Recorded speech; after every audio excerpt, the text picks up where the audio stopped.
Hello guys, ഇന്ന് ഞാനുള്ളത് എറണാകുളം ബ്രോഡ്വേയിലെ മാർക്കറ്റിലാണ്. ക്രിസ്മസിന് മുന്നോടിയായുള്ള തിരക്കാണ് ബ്രോഡ്വേയിൽ കാണുന്നത്. എല്ലാ വർഷവും ഡിസംബറിൽ ഒരുപാട് ജനങ്ങൾ ബ്രോഡ്വേയിലെ മാർക്കറ്റിലേക്ക് എത്താറുണ്ട്.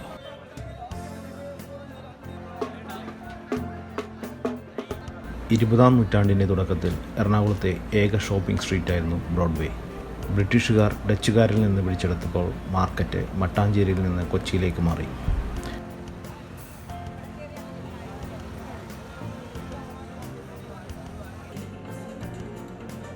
ആയിരത്തി 1974 മുമ്പ് എറണാകുളം ബ്രോഡ്വേ എറണാകുളത്തുകാർക്കും അടുത്തുള്ള ജില്ലക്കാർക്കും മാത്രമേ അറിയാമായിരുന്നുള്ളൂ.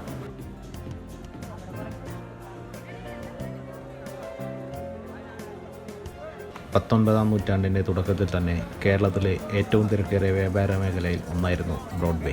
സീസർ ഫ്രെഡറിക് എന്ന വെനീഷ്യൻ വ്യാപാരി കൊച്ചിയെ പ്രകീർത്തിച്ച് അനേകം എഴുത്തുകുത്തുകൾ നടത്തിയത് കൊച്ചിയിലെ ബ്രോഡ്വേ ഭാഗത്തെ ചെറിയ തുറമുഖത്തേക്ക് പല വ്യാപാരികളും വരാൻ കാരണമായി. 1795 ഡച്ചുകാരുടെ കയ്യിൽ നിന്നും കൊച്ചി ബ്രിട്ടീഷുകാർ പിടിച്ചെടുത്തതോടെ മട്ടാഞ്ചേരി മാർക്കറ്റിൻ്റെ പ്രതാപം മങ്ങാൻ തുടങ്ങി.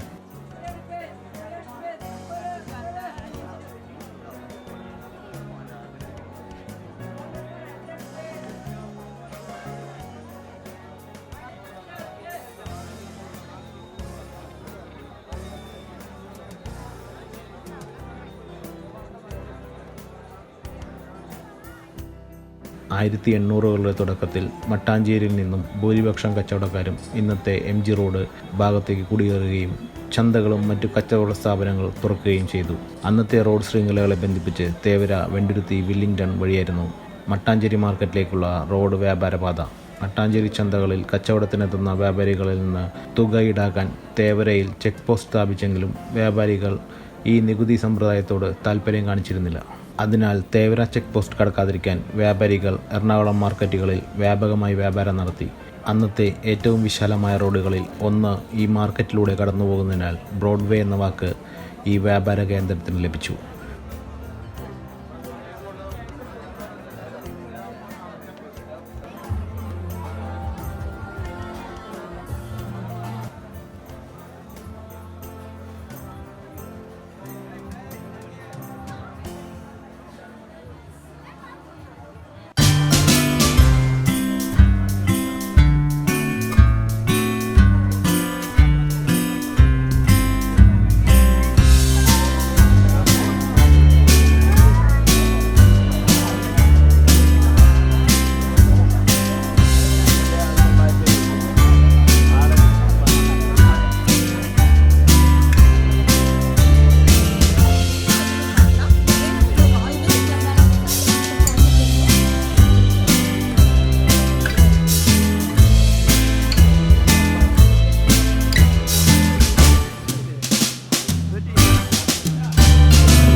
കൊച്ചിയിലെ ഒരു നൂറ്റാണ്ട് പഴക്കമുള്ള വാണിജ്യ കേന്ദ്രമായ എറണാകുളം മാർക്കറ്റിൻ്റെ വികസനത്തിനായുള്ള ജോലികൾ ഇപ്പോൾ പുരോഗമിച്ചുകൊണ്ടിരിക്കുകയാണ്.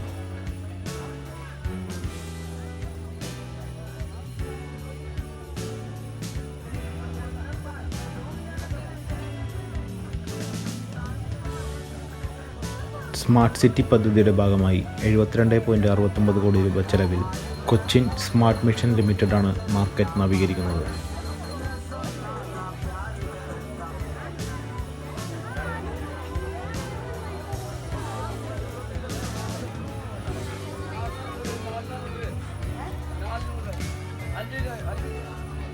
പഴയ മാർക്കറ്റ് നിലനിന്നിരുന്ന 1.63 ഏക്കർ സ്ഥലത്ത് 3 നിലകളിലായി 19,900 ചതുരശ്ര കിലോമീറ്ററിലാണ് പുതിയ മാർക്കറ്റ് കെട്ടിടം നിർമ്മിക്കുന്നത്.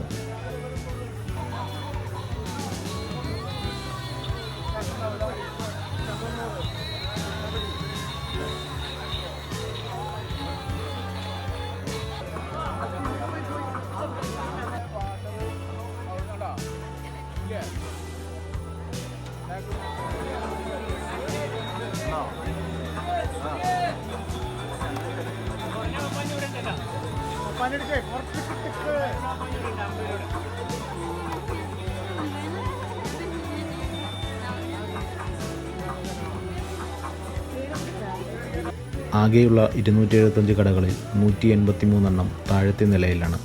ആവശ്യമെങ്കിൽ ഭാവിയിൽ 2-3 നിലകളിൽ കൂടുതൽ കടകൾ തുറക്കാനാകും.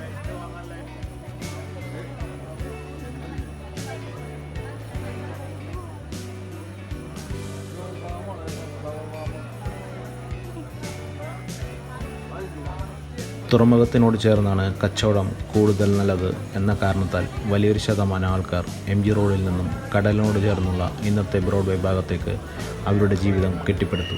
അതിനുശേഷം ഉപ്പു തൊട്ട് കർപ്പൂരം വരെ എന്ന പഴമൊഴി അനർത്ഥമാക്കുവാറ് ബ്രോഡ്വേ വളർന്നു. അക്കാലത്തെ വളരെ പ്രശസ്തിയാർജിച്ച ചില സ്ഥാപനങ്ങളായിരുന്നു white hall silk palace, Bharat tailoring, Koya Hasan tailoring, Kochi cycle emporium, 3-piece suit ചെയ്തിരുന്ന JNU field and company, Mampilly dispensary, Prabhu and company, Prabhu sons, Methar stores മുതലായവ. എറണാകുളം മൊത്തത്തിൽ ഒരു മാർക്കറ്റ് പോലെയാണ് ഇന്ന്. ഏകദേശം എല്ലാ സ്ട്രീറ്റുകളിലും പലതരം കടകളും മറ്റ് കച്ചവട സ്ഥാപനങ്ങളും ധാരാളം വന്നു.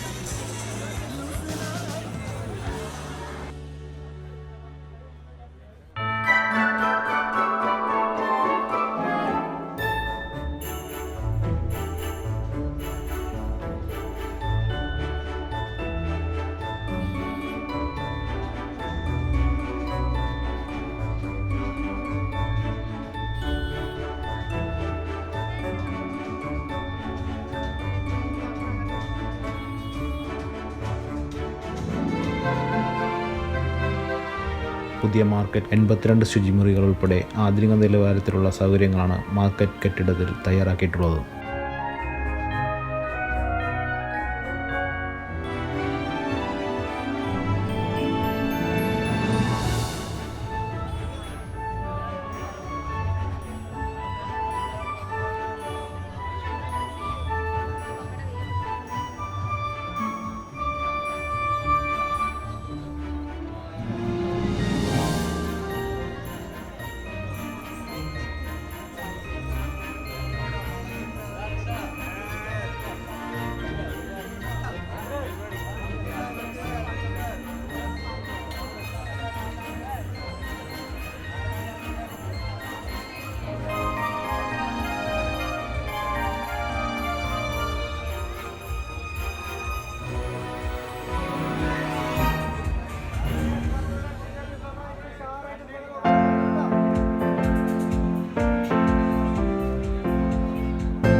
മാർക്കറ്റിലേക്കുള്ള സാധനങ്ങൾ ഇറക്കാനും കയറ്റാനും പ്രത്യേക ഭാഗം, സൗരോർജ്ജ വിളക്കുകൾ, സുരക്ഷാ ക്യാമറകൾ, മഴവെള്ള സംഭരണി, അഗ്നിരക്ഷാ സംവിധാനങ്ങൾ, ലിഫ്റ്റുകൾ, മാലിന്യ സംസ്കരണ സംവിധാനം തുടങ്ങിയ സൗകര്യങ്ങൾ പുതിയ മാർക്കറ്റിലുണ്ട്. താഴത്തെ നിലയിൽ വാഹനങ്ങൾക്ക് പാർക്ക് ചെയ്യാം. വൈദ്യുതി ആവശ്യത്തിനായി 40 കിലോവാട്ട് ശേഷിയുള്ള സൗരോർജ്ജ പാനലുകൾ കെട്ടിടത്തിൽ സ്ഥാപിച്ചിട്ടുണ്ട്. മുഴുവൻ സമയവും വൈദ്യുതി ലഭ്യത ഉറപ്പാക്കാനായി 2 ഡീസൽ ജനറേറ്ററുകളുമുണ്ട്. മാർക്കറ്റിലെ മാലിന്യത്തിൽ 1 ടൺ വളമാക്കി മാറ്റാനുള്ള സംവിധാനം അവിടെ തന്നെ സജ്ജമാക്കിയിട്ടുണ്ട്.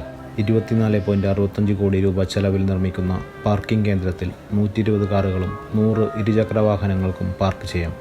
130 പച്ചക്കറി കടകൾ, 52 സ്റ്റേഷനറി കടകൾ, 28 ഇറച്ചി മത്സ്യക്കടകൾ, 34 നേന്ത്രക്കായ കടകൾ, 7 പഴ വിൽപ്പന കടകൾ, 3 മുട്ട വിൽപ്പന കടകൾ, ആകെ മൊത്തം 275 കടകളാണ് പുതിയ മാർക്കറ്റ് കോംപ്ലക്സിൽ ഉള്ളത്.